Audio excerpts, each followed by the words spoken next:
The times when I am most contrary are at what I call inflection points or reversal points. So when the market has a correction like it's had this first half of this year, it gets down to a level where sentiment is just so bearish that I think we're very close to a reversal point. And that's what I mean by inflection point. Right now, our sentiment is equal to what it was in March of 2020 at the bottom, pretty much equal to what it was in almost to where it was in March of 2009, certainly where it was at the bottom in 2016 and 2011.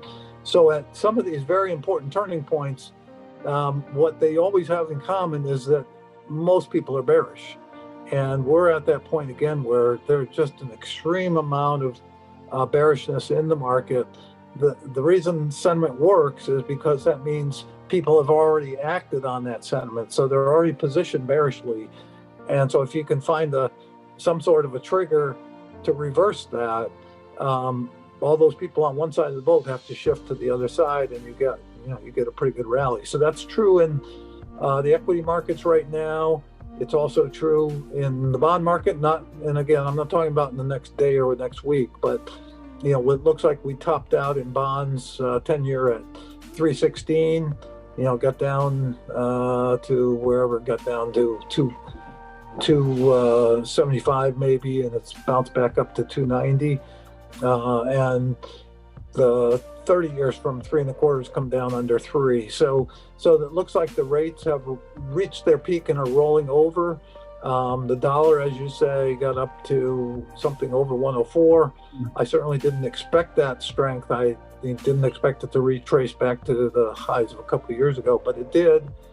And it made new highs and now appears, in my opinion, to have peaked and is starting to roll over.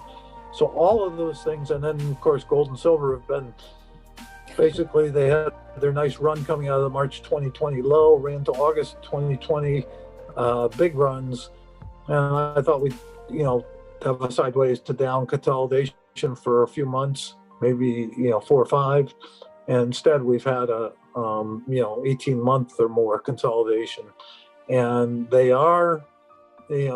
bottomed earlier this year. And they've just been kind of slow to really move out from under that. And I think they're ready. I think they're poised for big moves.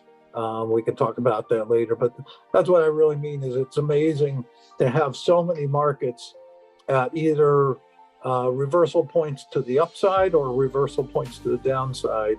The dollar being down, rates being down, gold, silver, equities, and bonds being up.